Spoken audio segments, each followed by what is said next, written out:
Keep on rolling, partner. Rolling there. Dude. We should have a dog cam underneath the table and people can check in on Davis. Tiny little Davis Murphy. mic. Can you see him? You can. You can see his upper echelon. He's usually a little bit in the shot. He's a dreamboat mascot. Dude, like the Eagle Nest sky cam. The Eagle Nest. The Eagle Nest. Skynet. The brain slew, slick with ectoplasmic juice. Ecstatic energy, a fire that fuels our memory. With genealogy, with spiritual topography. Questions for your answers. We are data necromancers. It's the Eagle Nest Skynet. Good morning, good evening, good afternoon. How many drinks do you have in front of you? You have one, I've got two. Oh, you have a notebook. Doesn't matter. Can I grab you one? Can No. I God, no. make your experience any more pleasant in any way? You have access to Teresa's question. Mm-hmm. I got to read it and I wanted to look and I was like, no, we're going to raw dog our opinions. We raw dog on this show. We will raw dog Teresa's question. But I have to admit that I've been doing some reading and some research. I fucking was so motivated because I'm now full-time editor at the Noob Kingdom and you texting me saying like, hey, I'm getting our pod ready. I was like, dude. Yes, I love that. I have so much respect for the work that you do. As I always say, you're a huge, huge inspiration to me. Aw, thank you. I never knew that you could like do such cool stuff. Just With like nothing. if you wanted to. Yeah, you can do anything with like not a lot of stuff. You just have to like get up and fucking do it. Yes, and I think women sometimes have a harder time to get out of your head and more into like... Yeah.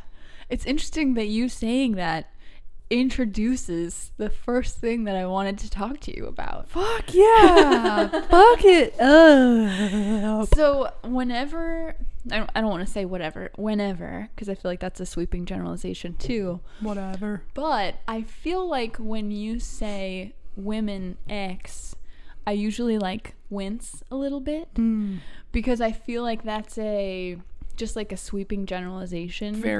Very much inaccurate. But it's totally like part and parcel of being in this life. Like you have to truncate really complex topics and you have to accommodate complexity so that you can convey something in language that someone else will understand. My experience. Right. Which is one fractal of infinite. Yeah. But so that was my first like observation about gender identity, biological sex, I guess. I don't know. I just wanted to kind of talk to you about how you have come to the way that you are, sort of in a gender way. And I don't really know, because we've both had a similar sort of androgynous experience and sort of a resistance to the feminine. But I feel like we do express our gender in feminine ways, in different ways. I have a story. I love it. I love that you asked that. Let's go. If you're a lady, I think it's 1 out of 3 women are sexually assaulted, molested, raped. Let's start there. Okay. I've been sexually assaulted when I was in my early late teens, senior year or whatever. Mm-hmm. And when you are just being you and someone comes along and hurts you, you retreat or you reject your gender, which is what happened to me. But I was always a tomboy growing up, I guess, a little bit. My dad wanted a son. It was very obvious in how I was raised. I want this one. No, you get this Star Wars one. And I was like, oh, okay. I don't want this one, though. I want the, but it worked. Then there was a long period of feminine rejection. I also have a strained relationship with my mom, and she just seemed always at the mercy of someone else fixing the car, figuring it out, or never, I got this, it's fine. But at the same time, it was like she got bills paid and had a job, but like when it came to these funny things that you observe as a child, like, I want to know how to hook up the VCR. I will do that, and I will know that, and I will conquer that. Yeah. And then my dad left too, so I was the man of the house. There was like, oh, I'll hook it up, it's fine. So that is part of my self. And then I had moved down here, and I was listening to some podcast, and a woman who had been writing for GQ for years, she wrote as she had a male name. A male pen name. And was very successful. And she was talking about how one day she came out of the closet as a woman because she had played the dude game and was like a staunch, this is me. I work at GQ. That's kind of badass, Yeah. You got to be a good writer. And she came out of the closet as a woman, and she's like, I just started sobbing because I had felt that rejected part of me. That, like, it isn't about wearing dresses. It's not about how you look. It's not about how you're coming off, and it's not about who you're attracted to. It's about, like, that dichotomy, the other half, like the tender, intuitive, creative, that side. Sure. Was hidden away. And I was successful and paid all my bills and bought the cards and did the thing and conquered the mundane. But where did that other side go? It was in pain from sexual trauma and being traumatized, and then my upbringing, all those things that come together to make a complex Rubik's Cube. And so I found Elizabeth. I was ready to go to therapy and like get vulnerable. And motorcycles. I was a single woman who had never seen a motorcycle or up close, had never touched one. But I bought one and I rode one and I figured it out. And then when it broke, I just went through that whole, it's like I was alone with that. I had my best friend, little Chris, like with me as like, dude, we gotta go get my bike is fucking over here. And I don't. He's like, okay, well, let's go get it. You always need a buddy to like come help you lift the fucking bike into the truck. But yeah, it was like and I had guns, no one was ever going to hurt me ever again because fuck you. Like I conquered instead of retreated. And then I saw Elizabeth and I bought skirts, Yeah. I said, I can look however I want and do whatever I want. And being around Aaron too, it's really cool to see him embody both. Like he can sew you a brand new couch cover and bake you this amazing flan. Incredibly skilled. But also can make an irrigation system, crosses those. Yeah.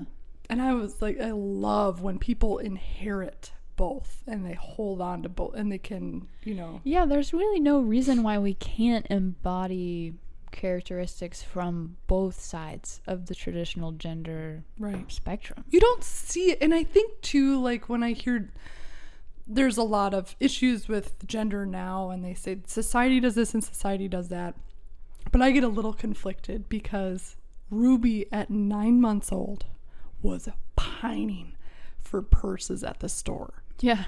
I don't own one. There's not a single purse in this house. Sure. She was fresh out the womb. So part of that is DNA. She wants the bag. She wants the baby doll. Mm-hmm. Part of it is, and then I'm sure there are girls who don't want it and don't like purses and boys that want the baby, but for the most part, I saw my own DNA. I'm like, you don't want that. You want this. And I'm like, what the fuck am I doing? Don't you want the blue one? What am I doing? Do whatever you want. Buy whatever you want. She wants all the pink shit. Okay. That's not me, but okay. I noticed that about you and about her tastes, which I think is really interesting because neither one of you pine for pink things, but she just has the honest expression that's coming out and you just listen to it. And sometimes she wants the pink thing. Sometimes she wants the rainbow kitty. I'm like, really? Rainbow kitty? No monster truck?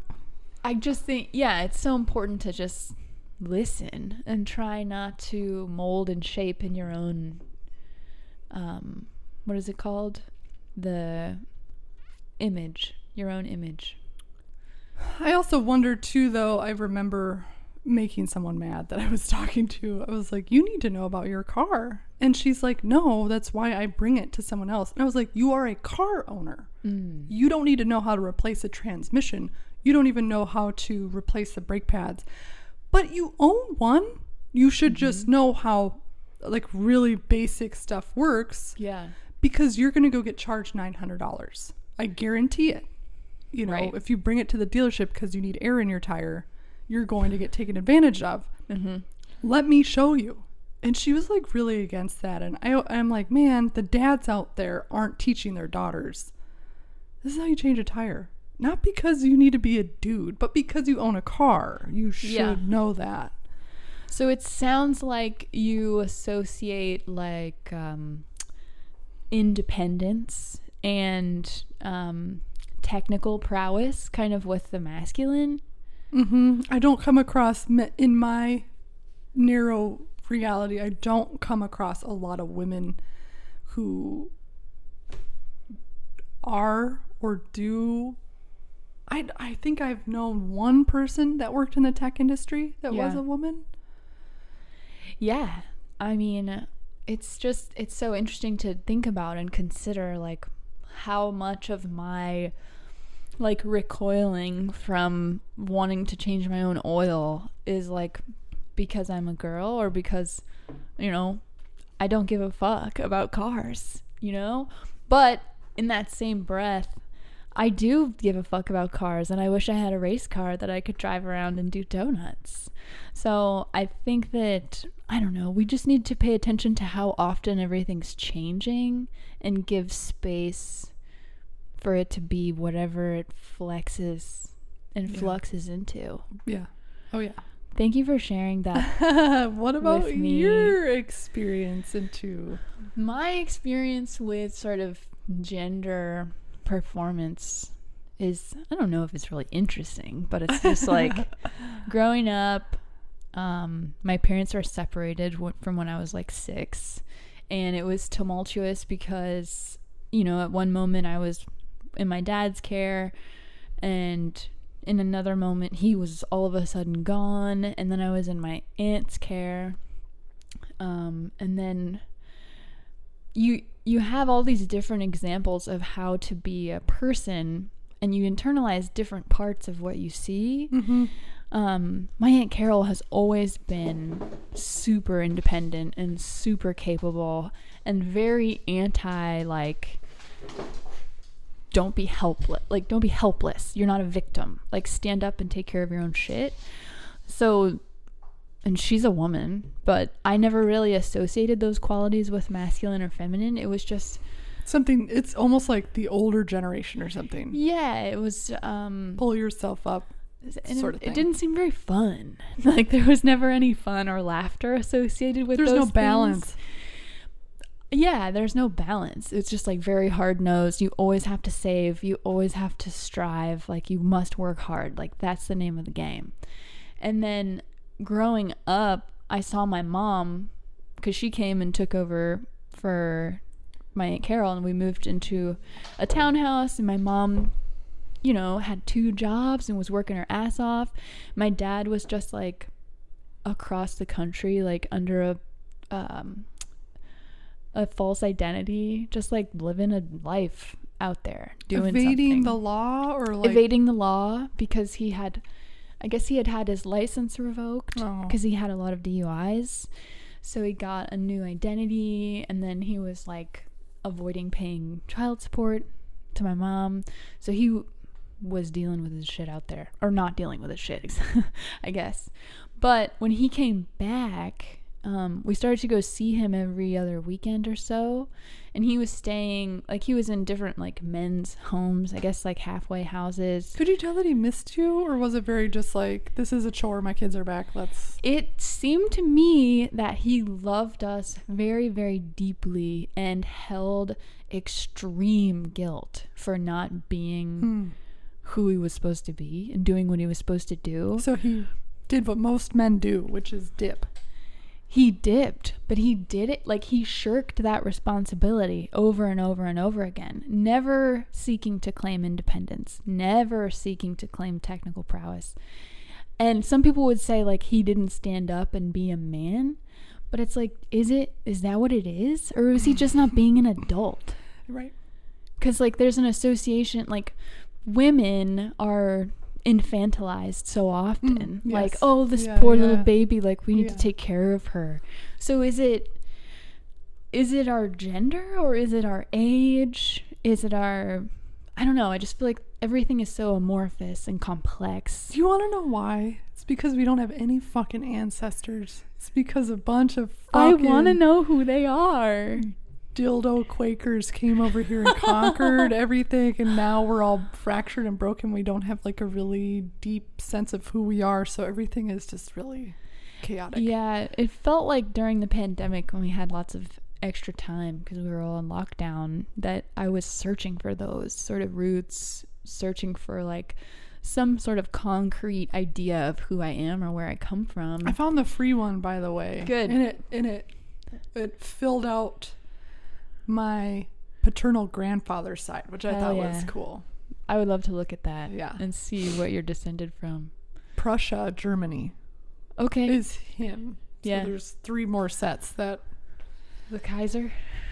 Yeah. That's cool. I am also German. I'm also coming from Germany. I gotta get on my ancestor wall. You gotta get your ancestor wall going. I've got tons of photos. Yeah, frames? I've got photos. I found this one cool guy. I was gonna say Gary Clark Jr. That's not true, but it was, his last name is Clark, and he's my dad's mom's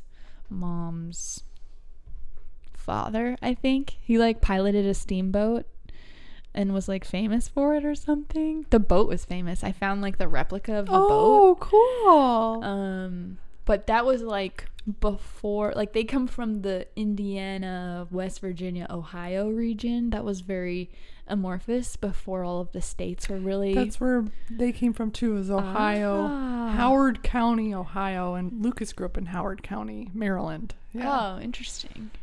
Yeah, we all probably come from the same shit, same people. We're all the immigrants just like landed 3 generations ago. Started to bake bread and shit.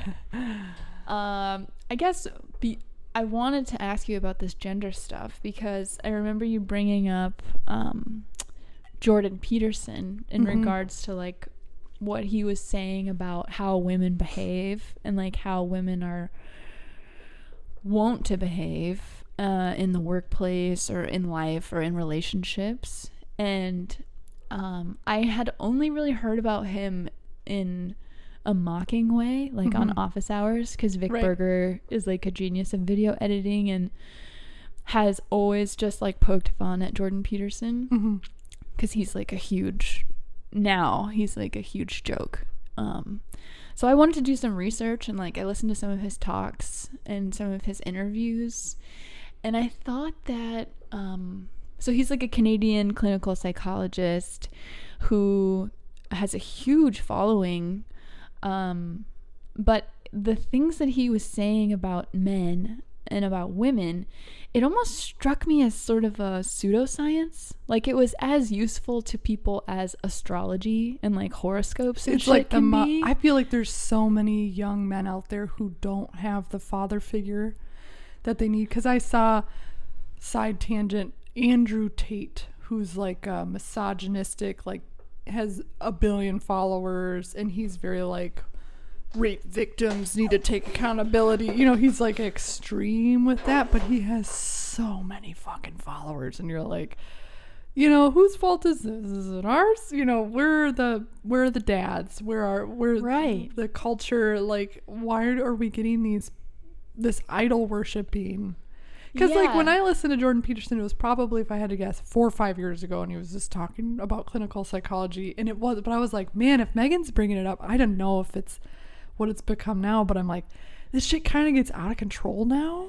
Yeah, it seems like he's just become a meme on Twitter. Yeah, it's like modernized radicalization of morals, and you're like, okay, wait, why? It's very interesting. He said something. So just to give a taste of what he's up to nowadays, I don't know when he did this, but I thought it was a striking example of what he's up to now. He shared a cover of Sports Illustrated, like he retweeted, and it was like a curvy model. Mm-hmm. And he said, "Sorry, not beautiful, and no amount of authoritarian tolerance will change my mind." And I thought that was so unnecessary. Like, I understand that he's trying to make a point against like woke culture and how he's not going to have his language policed by...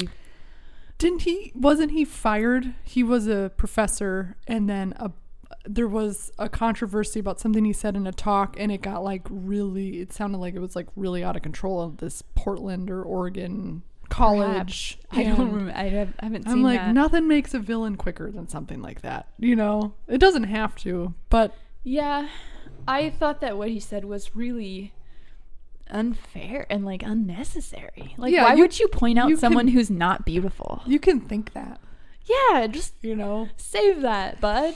But he's also older, so I think of like my grandma and these people who suddenly have access to the internet, and Scary. they don't want consequence for their thoughts. It's like, well, then don't put them on the internet. You can think that's the freedom of speech. You can say whatever you want. Yeah, You and can he do- definitely, wants to protect that freedom of speech and thinks that's paramount, which it definitely is.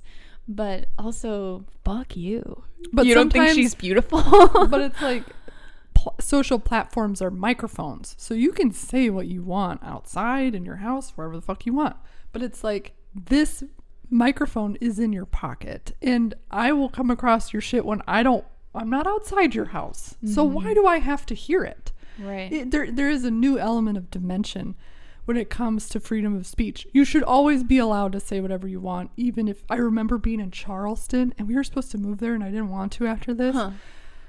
But it was still very, like, kind of racially divided in a weird sense. Yeah. And there was a Black Power group, and they had a stage, and they were, like, had really graphic images of people's bodies who were hung, and they were out there preaching whatever, Yeah.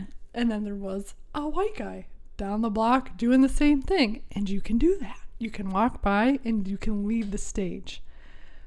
But now you're in my pocket, and those are privatized platforms. If there was a government one, that was like run by the people, okay, you can't, there's gonna be some weird shit on there, but you can't start the slippery slope of, I forget the law about not being able to scream fire in a crowded movie theater.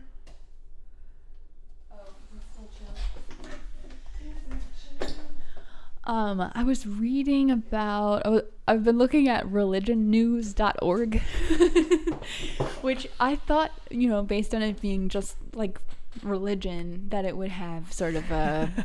Was it the doomsday like a paradise that you wanted it to be? Christian evangelical bias. But reading through the articles, they just seem to be like not unbiased, but just like a presentation of all the different things going on in the religious world. So there was like this whole article about how pagans and their like expression of their religion, they don't have like central places of worship where they can go and close the doors and not be bothered by anybody. Like, they have to be outside to practice their religion because it's associated with the earth.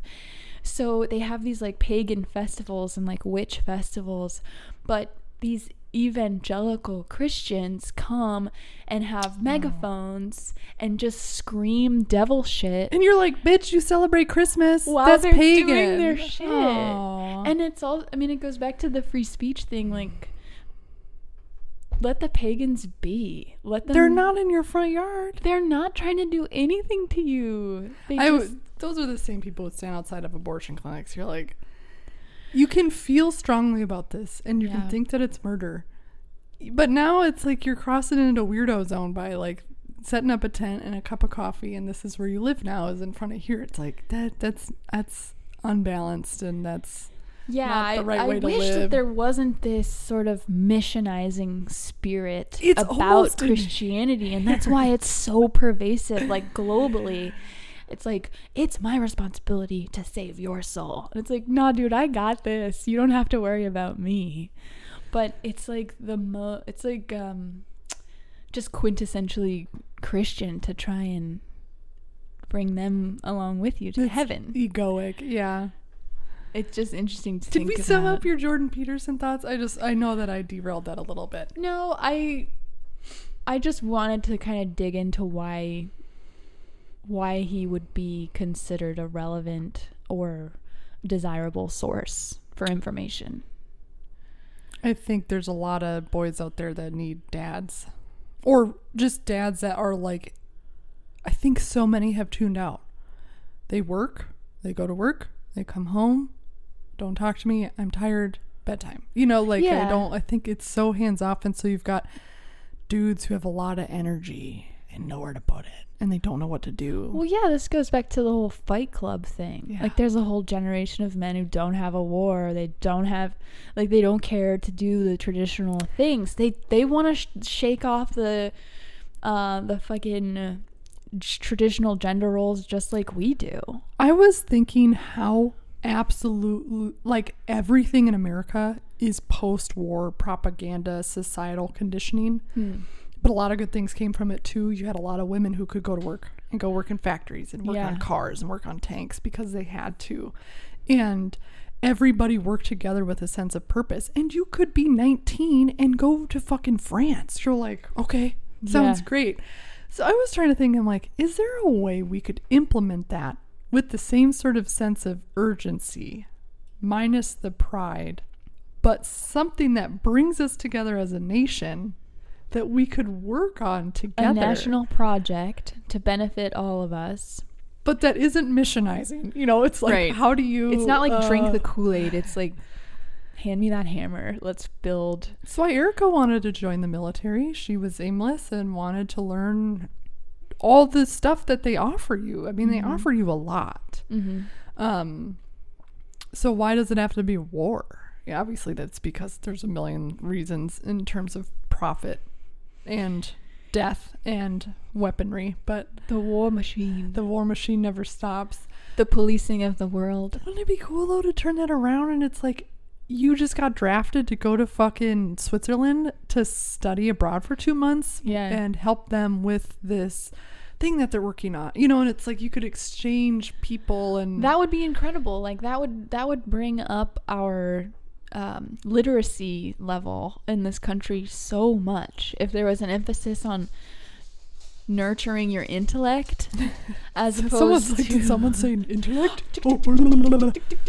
Hey buddy, you didn't want to take a nap? Sweet baby.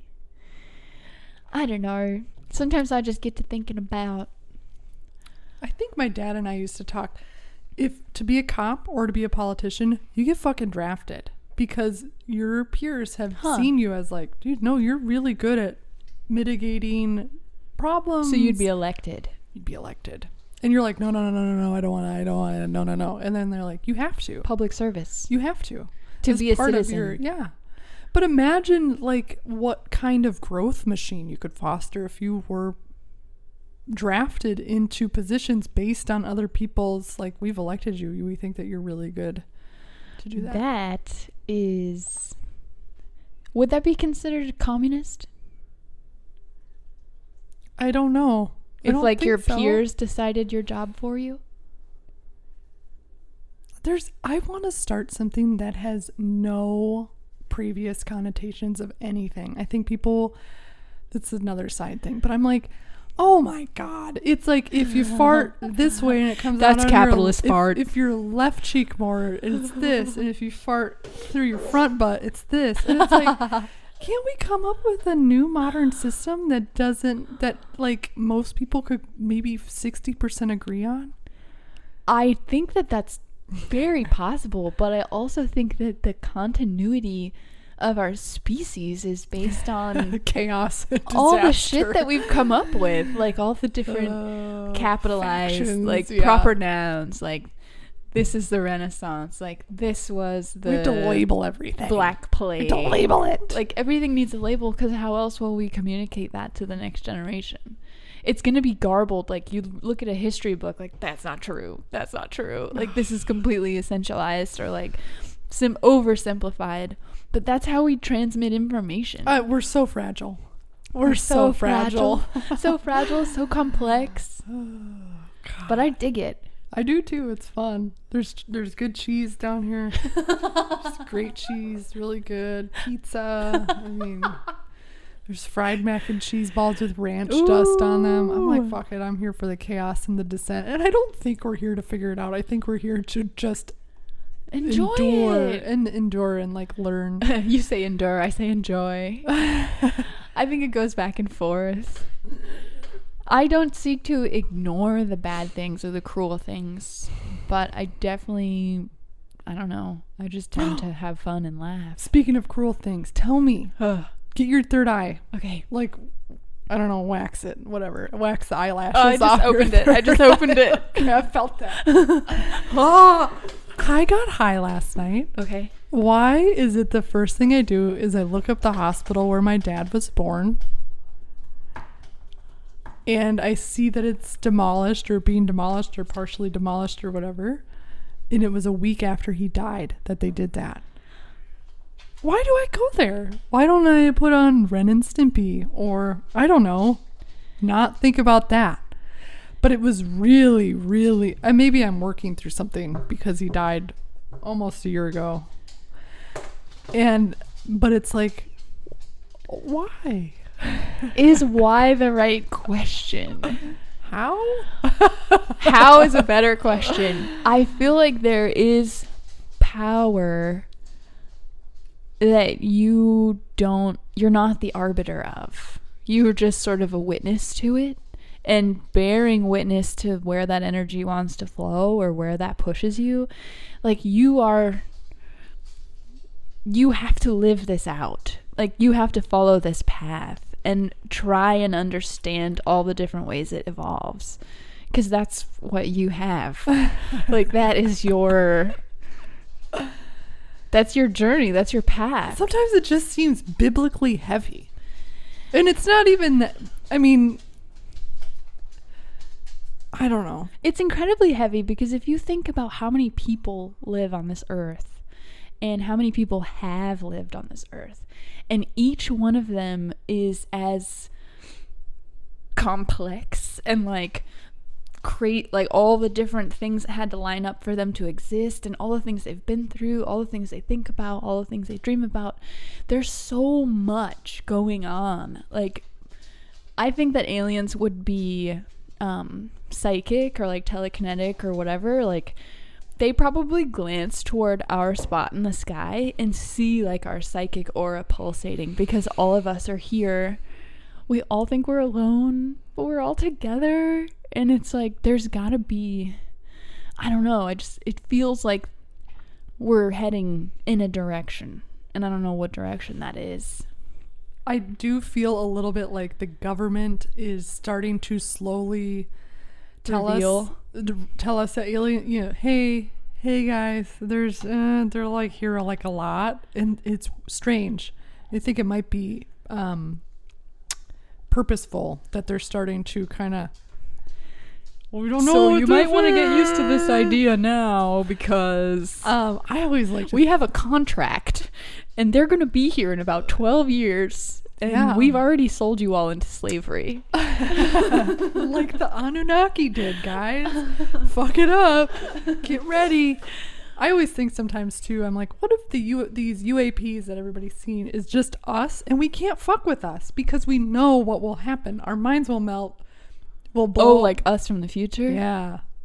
Fuck yeah. But, okay, so I was watching Ancient Aliens. Of course you were. That's my girl. There's like a cool Russian philosopher, or not a philosopher, a Russian, maybe he was a philosopher, yeah, famous Russian philosopher, and then there was an American one, and they were like, you know, guys, when you read the book of Enoch and you read this in the Bible, these angels are coming from the sky, and they've got a lot of knowledge that we don't have, and they're coming down in ships. And they talk about it, and y'all are pretending like they're white humans coming down that speak articulate English. And the ancient astronaut theory is like, they're fucking alien. There's like so much evidence that all of these beings, and they just said that they were from God, they were from the heavens. There's a big fucking platform in Greece that we have no idea. It's like a helipad. It's huge. And they have cultivated all these religious texts that say this is where they landed, all of them. And they came down here, and that's where they left too, to like try I have to help no us. doubts that we have been visited before. Or that every angel was from outer space. Yeah. And they came down here and they're like, okay, look like him real quick. Okay, you guys gotta stop killing everything. And then they just dipped because they're so violent. Like to think about the messages that were purportedly handed down by them. Like, do you know them specifically? I will gather them for next time. But there's a lot. Yeah. In every culture. I mean, it's like there's so many. Yeah, when different myths and legends are kind of like pervasive and all over the globe, why doesn't anybody give a shit about that? It just feels like everybody is more and more insular in their own business and their own beliefs and their own... Or how about the fact that they have found that all these ancient sites over the span of continents, over the entire globe, all line up on the same ley line. All these ones in France match with all these ones in Africa, and they all like on the same exact ley line. And no one talks about it. I guess my question is like, what do we do with that knowledge? If we can prove that we have been visited by aliens and they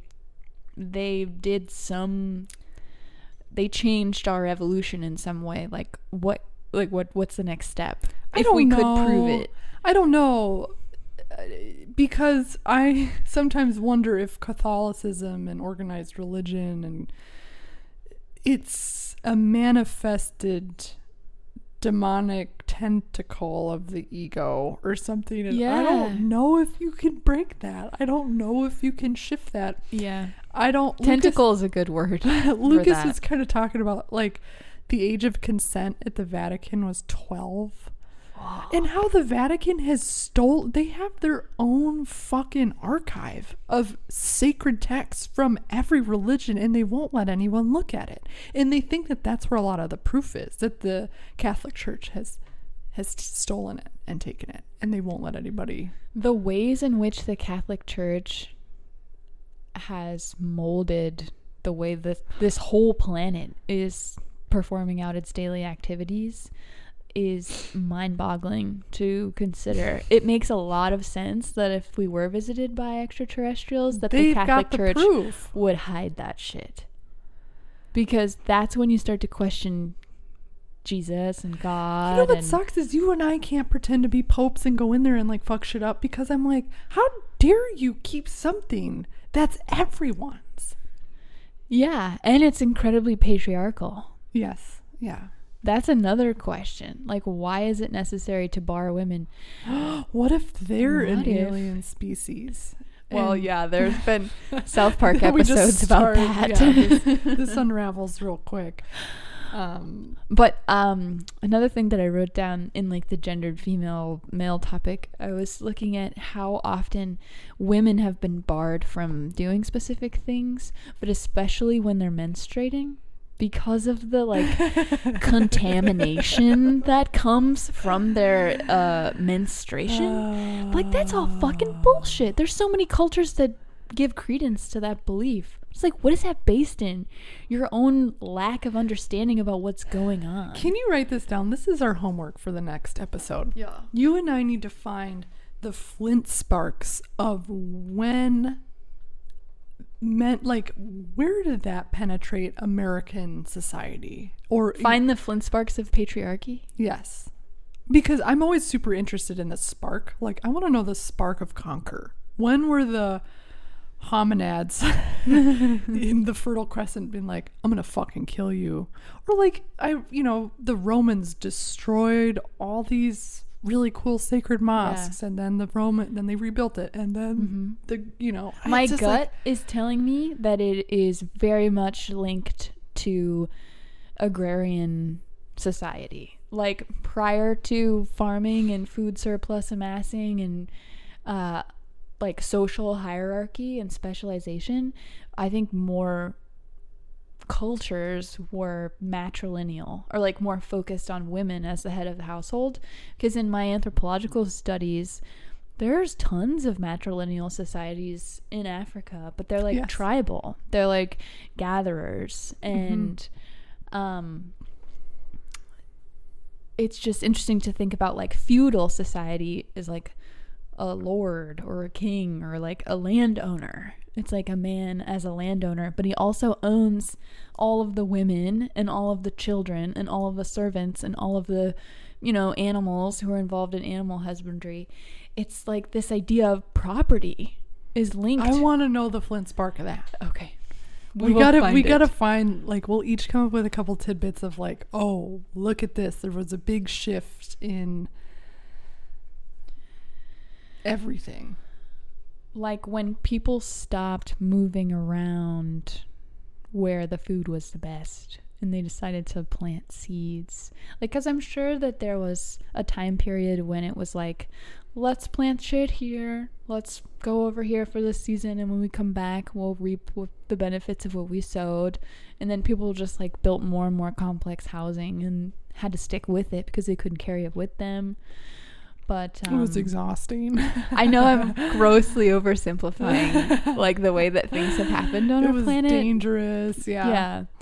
But I don't know, it's incredibly interesting though, and it reminds me that someone characterized Jordan Peterson as the custodian of the patriarchy because he's so just like focused on preserving those traditional gender roles. And maybe not it's interesting. I don't know if he's trying to actively preserve them, because he does speak out about counseling women to be more masculine so that they can achieve the things in life that they want to achieve. But the fact that he still holds to those very classical, outdated, kind of useless categories, I guess it just sticks in my head. I keep going back. I just think it's very interesting. I think he has daughters too, if I'm not mistaken. I wonder how agreeable they are. Hopefully they're not. Maybe he's raised them to be like men. Yeah. Because he wanted sons. Oh, like yeah. Being a woman is shite. Nobody wants to be a woman. I love being a woman. I can do whatever I want. Literally. And figuratively. But I have to remember that I'm not safe in certain situations. So I have to arm myself or prepare to defend myself. I don't know. What was I just... Oh, Teresa's question. Yes! Let's hit it. Shall I read it? Yes. Okay. Dear Lordesses, I have a bone to pick with the measuring stick our culture employs when evaluating the power, worth, and strength of men and women.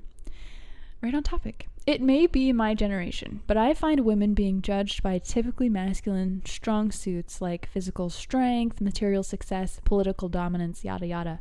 The conversation centers on how women can excel just as well in these areas, rather than there being a reverence for what women naturally excel in. A man may be well suited to conquer the world, but is handicapped in his ability to conquer his own ego. This leaves him fragile, weak, and vulnerable to outside control and manipulation. The fact that women can use their strong suits of compassion, spirituality, and intrapersonal dexterity to transcend their egos makes them very powerful in terms of self-knowledge, self-control, and being much more resistant to outside judgment. Spirituality can also be found beyond the ego, arming the woman with another bevy of advantages. This is a simplistic representation of a huge topic that you guys touched upon last week. Mind you, this was May 23rd. Sorry. Last week, and I'd love to hear more on your thoughts on how a woman's worth is couched in American culture. We were just talking about that. She also says, I'd love to see a short clip of Megan in dance trance and hear about Whit's experiences with meditation and visions. What are they usually regarding, if any theme? Love you guys, Teresa. We love you too. We love you too. Deep love. Deep love and appreciation. I feel like we like did that inside out. Like we talked about it and then read her question. We sort of intuited what her question would be about and just started there. What are your thoughts? I just think that the terms man and woman don't really express the breadth and depth of human experience that a person has. I feel like those are limiting labels. But my personal experience as a human is as someone who is a woman. But I don't know how much of it is based on being a woman or how much of it is based on being a human, you know? And I think, too, the reason why the woman's skill set and prowess is couched is because men are in charge of the TV stations. They're the directors of movies. They're the ones writing comic books. That kind of goes back a little bit into the doers and the showers, where I feel like a lot of women might hide their creative self. Yeah, and what does it have to do with like the ego? Why is it that it seems like women traditionally will have roles that are less celebrated ego-wise? It's like they do the utility things. Like they take care of business. They take care of people without being champions, you know? And they or like the selflessly the cooking shit that you and I talk about. Didn't you write a paper about this? Like men have traditionally been associated with sort of like outdoor grilling, like a big piece of meat. Like, I will do this like luxurious thing. This is a one-off thing. I don't feed my family every day. It's not my responsibility. But I want you to worship me for this. But worship me and give me a special apron while I grill this gigantic T-bone steak. And women, they have to feed everybody. Get in the kitchen, but get out of the kitchen when I'm in there doing my thing. But you belong in there, but not when I'm in there. Then you get out. Yeah, and you're gonna clean up all of our messes. Then you gotta fucking clean it. But I mean, it's like we refer back to these like gender stereotypes. How many people are really living like that? How many people have like the traditional gender roles? Like most? Would you say most? And is it desirable? Are women and men getting what they want? You know, I want to vomit and shart into the camera and into the microphone, so I'm going to, and it's going to be all over the place. So you say something like that, and I think about how this is a predominantly Mexican neighborhood. Yeah. Who's outside working? Men. Who's at HEB? The women. Yeah. Who are the kids with? The woman. Yeah. What is the man doing? He's on the roof doing the thing. Yeah. So, I mean, that's really, I've never seen a woman doing any, and there's a lot of people working on their houses. There's a lot of construction. There's a lot. I've never, in my narrow view, always narrow view, very sliver, big sliver. But I think about, you know what I think about? I think about a penis. Penis. She think about a penis. I think about how that inherently is egoic. I have this thing and I'm gonna fucking cram it in here. Yeah, it protrudes. It literally protrudes from your body. Get out of my way. So it's something that must be accommodated. It must be accommodated. It takes up space. And without a pussy, it's useless. Right. Sorry. So I think about that. Oh, I just read this in my fertility book. Male sperm is fragile and weak, but it's really fast. And female sperm is heavier, resilient, slower. Female sperm, is that like ova? No, sperm carries the gender. What is female sperm? So what is it? XY. male sperm carries the... Well, female is XX. Yep. So X sperm, and then there's Y sperm. Huh. Oh, you're just talking about like chromosomes? Yes. Well, that's what's determining the gender. Right. So male sperm it's harder to have a son because the male sperm is weaker. And it's easier to have daughters because the female sperm is slower, more resilient, can tolerate a more acidic vagina, and fucking power through to the egg. That's fucking interesting, man. Isn't that That's interesting? fucking And I was thinking interesting. like how dudes are like, okay, let's go. You know, we got to do the thing. Shut up. Just do it. And women are like, let's stay back here. This is Well, it's true. I'll get Like there eventually. biologically, a man has to just like quickly sow his wild oats in as many people as possible, and a woman has to receive the oats and then sit and develop the human. So we live in a manifested realm, and women, I remember reading this too in my spiritual studies, where as above so below, the woman represents the subconscious and the receiving, and the male energy represents the conscious and the protruding. And that's just how it is. That's why there's two of us, and it takes two of us to make another one. So it's almost like inherently the penis haver is the doer, is the shower, is the look at me, look at my wiener, is the conscious. So if they're in charge of the material realm, it's their domain, where we could easily conquer the unseen domain. And that it's like, which one's more powerful? Well, do you want material wealth or do you want spiritual wealth? So it's almost inherently this paradoxical thing where if you're an egoic person who wakes up in the morning and decides to become a TV producer, makes this show about dudes and goes to work, and the woman is like, why the fuck would I ever want to do that? I'm going to stay here and enrich myself, or, you know, connect with my family and prioritize things that are meaningful to me. Well, it's like naturally the dude will reign. Right. Well, it just makes me think about people who are born with certain biological sex, but never, ever, ever associated with that as their identity. Like, there are, like, so many people who can't be so easily categorized or, like, I don't know, predicted based off of what you physically see. Like, there's some essence in us that is not related to our dick and pussy. Don't you think? Because I feel like... I think most of me is not related to my dick or my pussy. Yeah. And that's why we're doers and we're intuitive, you know, and we do both. But I think I was just trying to keep it in her question, why men. I'm thinking of like kings and queens and stuff, kind of like...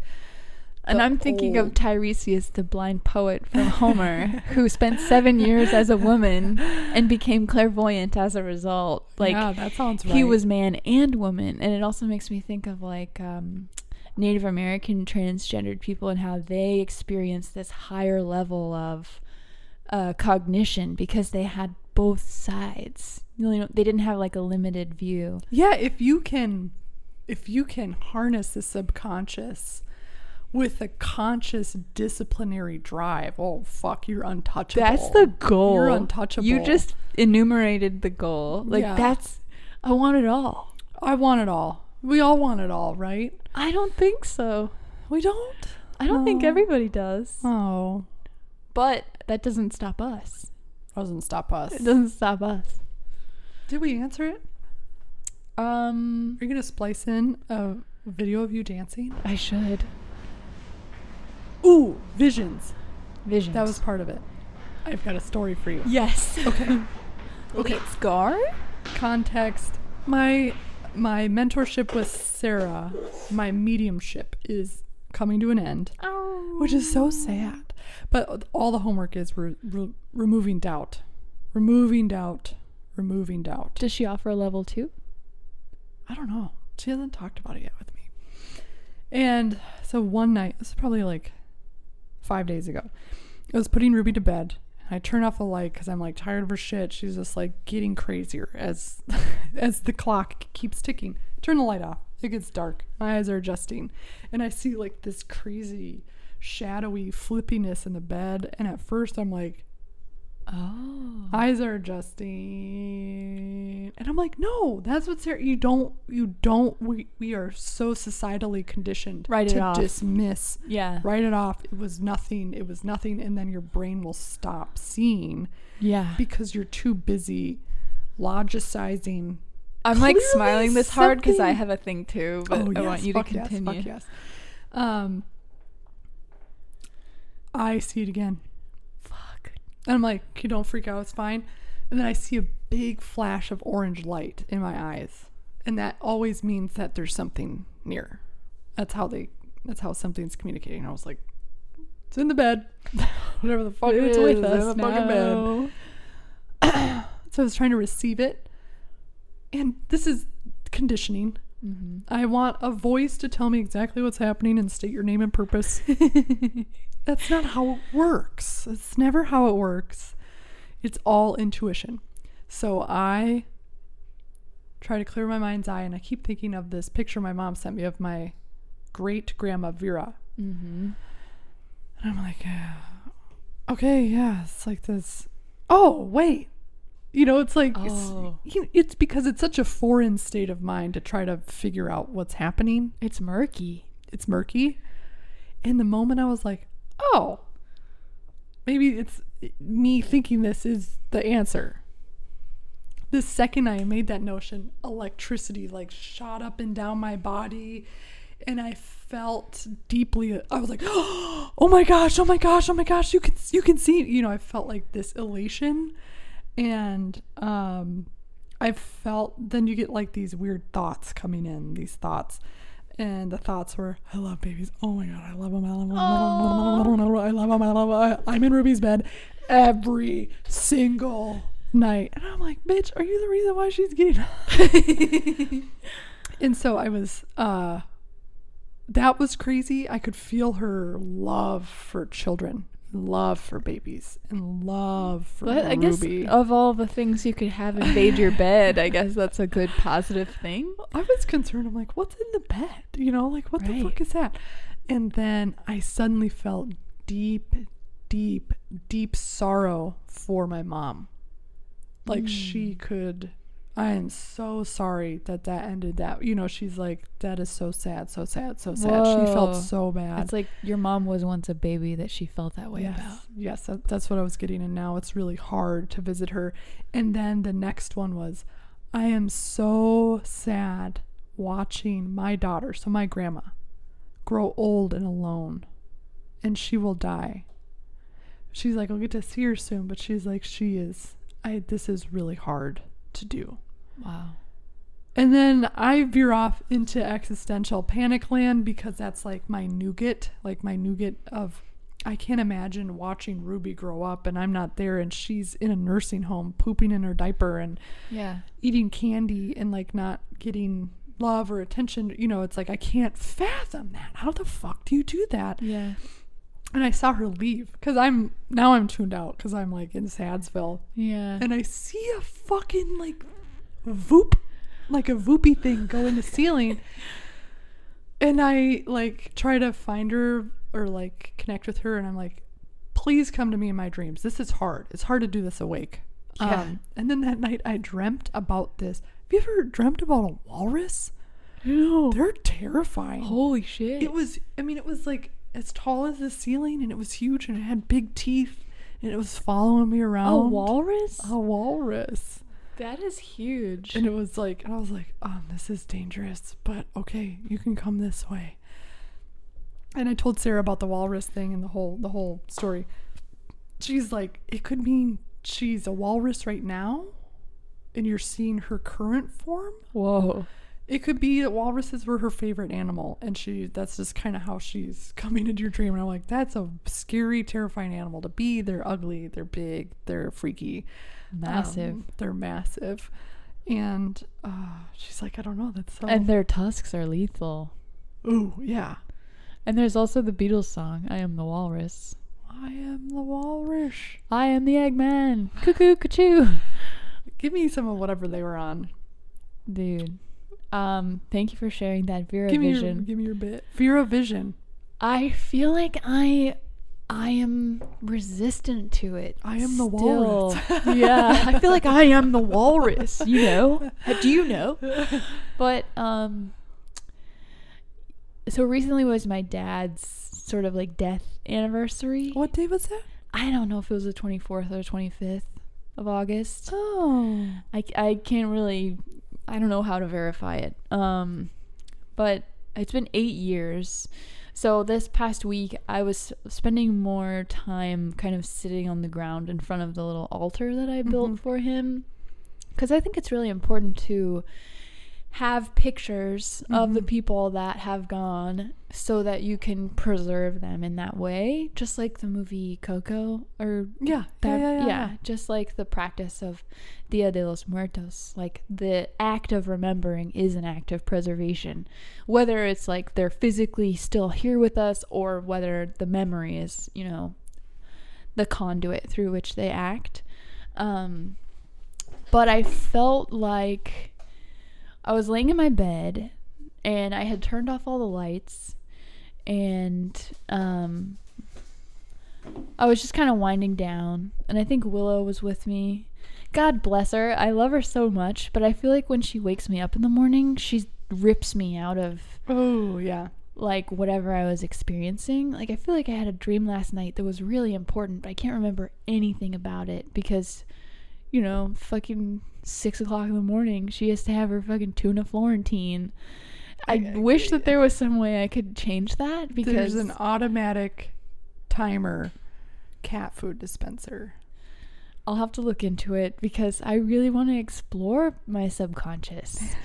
I don't want to just flit around day to day and not know what's going on beneath the waters. Yeah. So I was laying in my bed and all the lights were off.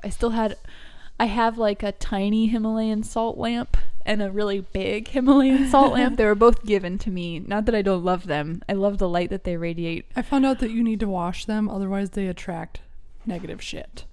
Okay. I didn't know that either, but that was like I gotta the wash first my thing lamps. Sarah said to me. She's like, "Do you clean this?" I was like, "No, it's a salt lamp." Do you want me to cook with it? I don't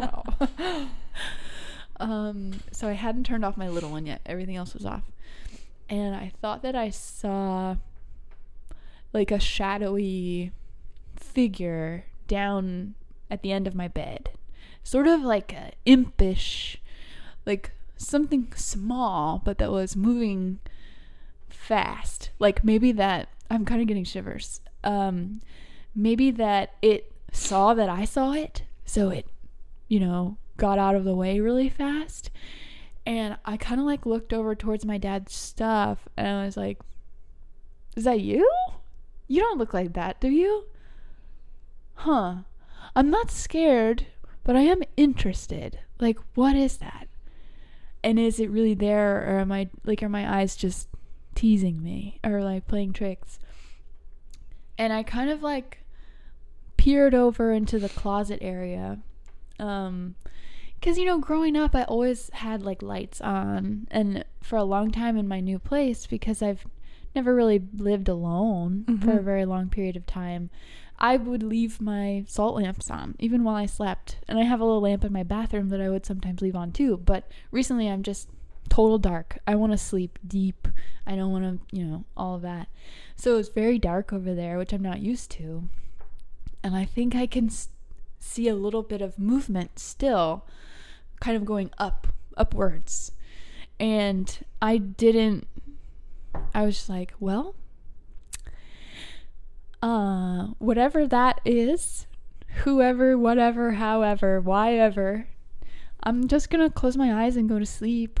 I don't really know what to do, if anything. But I thought it was like a novel experience that I wasn't afraid, because I think the knee-jerk reaction is like, "Oh, fucking monster, it's gonna bite my toes while I'm asleep." Whole thing with Sarah, because there was like 2 whole lessons on removing fear, but I was like, there's nothing, I know that there's nothing to be afraid of. It's really just getting used to, like, Right. she was telling me about Grim Reapers and like the things that make cemeteries feel scary, and she's like, they're really interesting to talk to, but she's like, they're the ones that make it feel spooky, not the dead people. What does that mean? Like statues? She was talking to me about all the different entities. There's elementals, there's natives, there's ones that are wind oriented. There's ones that are like gnomes, but they've got a different name. There's a bunch, and she was telling me about, she's like, if you ever come across a Grim Reaper, she's like, they're really interesting to talk to, but she's like, they're usually very business oriented. Very business oriented, and they don't carry a scythe, and they don't have a hood. Okay. But they're like, that means that you're around somebody who just died. Are they actually soul reapers? Yes. And she told me about there's a whole society of ethereal beings that catch you if you fall on the astral plane. So you don't die. And they're really good at catching you.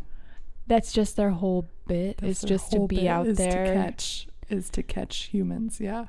That's wild. Or souls, I guess, on the astral plane. It makes me think about this website I used to frequent a lot called E-Bombs World. Well, that too. Definitely E-Bombs. But it was like crystallinks.org with one L. So like crystallinks.org. And I thought it was the coolest thing. And I thought it was like, I was peering beneath like the veil of reality to like whatever was going on behind everything that you can see. And there were these different sections, and I remember exploring them. One section was about automatic writing, or like sort of allowing yourself to be a conduit through which something else can communicate. Fucking Hollywood Medium does that. Hollywood Medium. That's something. But I remember doing that, like trying to do it. Like we had a desktop computer that we all shared, me and my brother and my mom. And so I was on the desktop, giant monitor, huge tower the size of your trash can. And I was like just in a Word document. And I was just like typing, I don't know, I was trying to clear my mind. And someone called Jethis started to talk to me. And I remember being like, that's a weird name, Jethis. I don't understand where that came from. And then I remember asking Jethis if they liked the Beatles. And I was like, what do you like listening to? Like, I don't know. And my computer shut down. Like, the whole thing like froze and like shut down. And then when I turned it back on, the document was recovered, but like a portion that I had written was not there. And I remember like being affected by that experience, but not really knowing how to interpret what had happened. And I feel like that's kind of a microcosm from my experience with the sort of knowables. Dude, I need you right now to dive right back in. I don't know what'll happen if I do. Nothing. It'll be so much fun. It feels like dabbling with things that are more powerful than I can control. She talks about how so many of these entities desperately want us to communicate with them. But I've never been good at making boundaries. And I feel like if you That's part of it. If you invite that type of I'll be walked over all the time. So here was some of her advice. She's like, I would be in the shower and someone would scream in my ear. I don't want that. So she says, do not scream at me. She's like, if spirits are coming at you and you're telling them, no, don't do that. I don't want to be talked to here. Yeah. She said you have to say Tuesday at 9. Oh, like come back? She's like, you have to give them a space, a time, like, and where you want to talk to them. And she said they will come back. She's like, if you don't and if you lie to them, shit's gonna get shitty. Well, who knew that spirits would be so obedient? I think that there's just like an automatic, okay, you know. Okay. She's like, you have to do that a lot. Or she's like, and the big thing with her too that I'm still not good at is asking the universe, hey, I would like more of to be shown in this way. hey, I would prefer this. And then if they come at you, you say, no, I don't want it that way. And it's just, that's it. It's very simple. It only takes your voice, your actual expression. And I was like, man, Because you always see like these tropes in, you know, fantasy stories or sci-fi stories where there's like an amulet or something. There's like a text or some type of symbol, like physical representation of like a boundary or like a salt boundary when you're like doing spells or whatever. But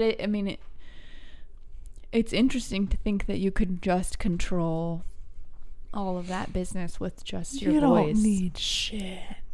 Yeah, the trappings. It takes us back to like the capitalist discussion. It's like there's always going to be shit that they want to sell you that you don't need. And I think that there are things that amplify, you know, or things that you can do to help, or, you know, I think there's always seasonings.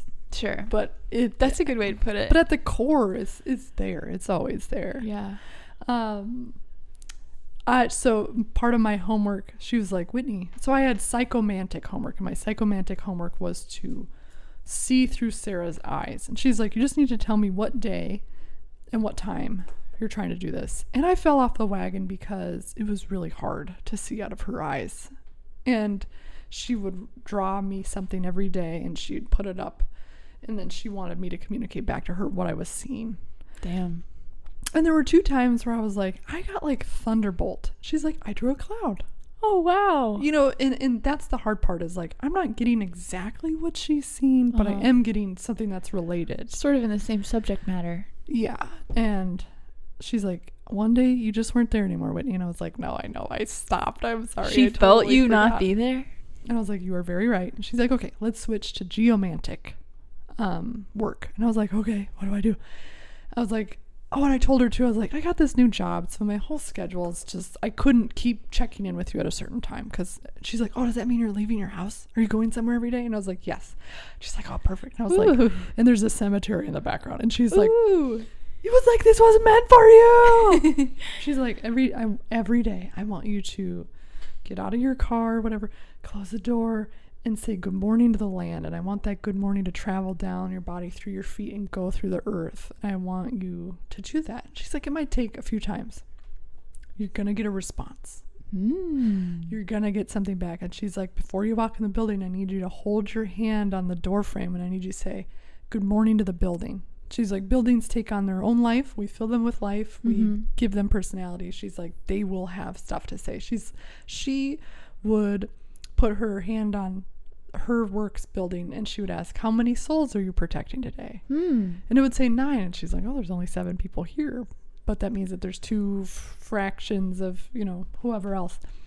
And she did that with my house. It was the first thing she did, is she's like, your house has this message for you, your house is this. And she came in and she was like, this wall wasn't here and this wall wasn't here. And it was so weird to see her do that, because the neighbor was 2 days prior was talking about, this wasn't the kitchen, this was the living room, the kitchen was over here. And she was like, well, Linda was like, this is all weird, like that hall. She was like, there wasn't a hallway.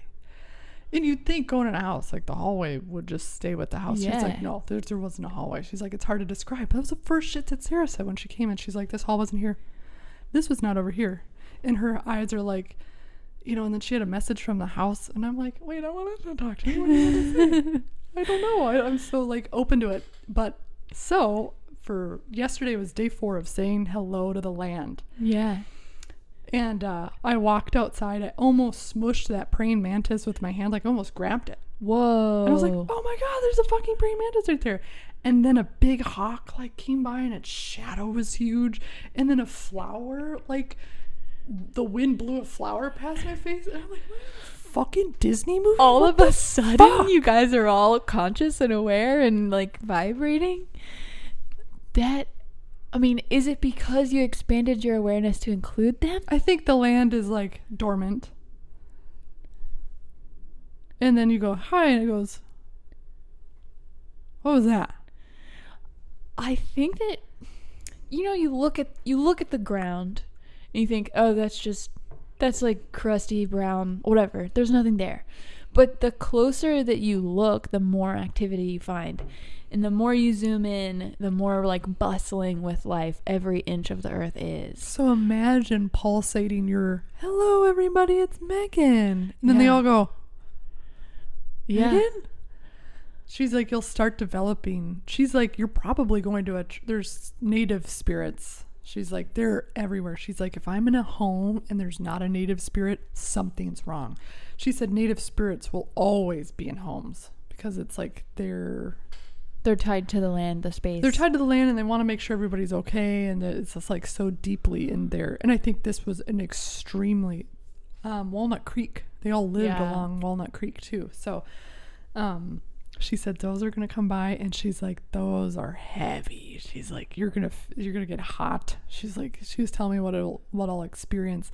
But I love the geomantic shit. I love the location based stuff and saying hello. And then like, I haven't gotten any distinct answers back yet, but yesterday was pretty like, oh, okay. I had an experience like that once when I was at UVA.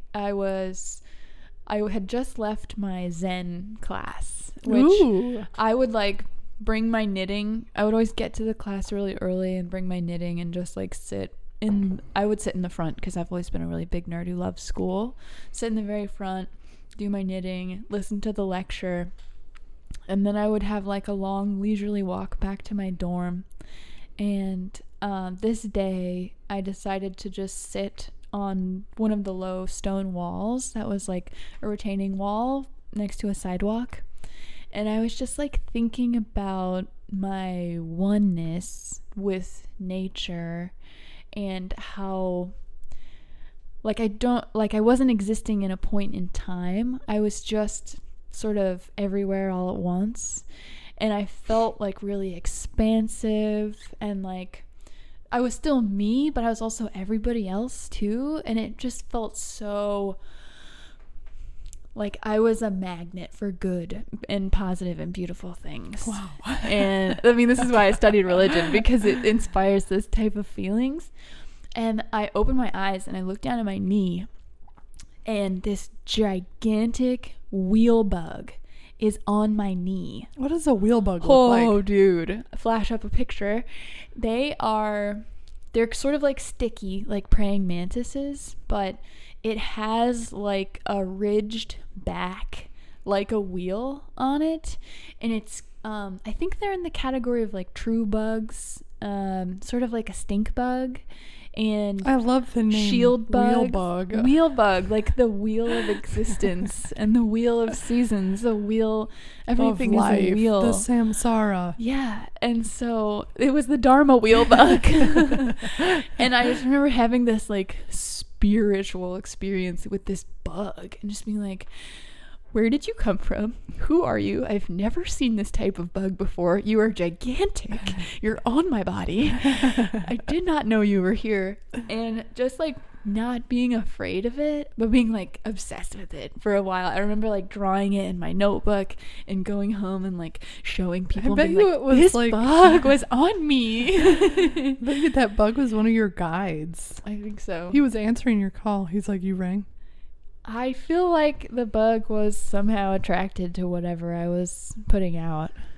Had a message for you, and had you been more versed, you could have understood what it was trying to say. Yeah, I feel like the openness is really important to practice.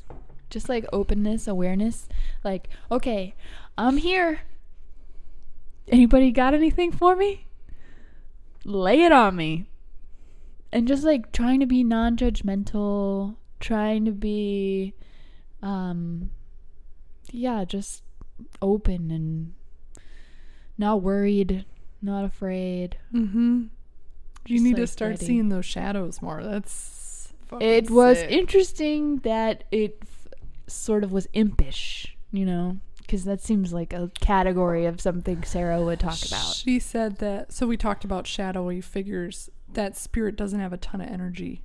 Huh. That's what that usually means. Like, or they spent all their energy getting to you, and then there's like not a lot left. So they kind of like manifest as like a stink, you know? I wonder if it was my dad. Maybe. I could see his energy getting low. But I bought him a pack of cigarettes and Maybe Three Musketeers. No, maybe he needs something else. Pistachios. If you think about it, that's tied to his physical self. I wonder what his spiritual self needs. Well, yeah, I feel like it's kind of tongue-in-cheek for me to provide those kind of like terrible things that helped kill him. Like this?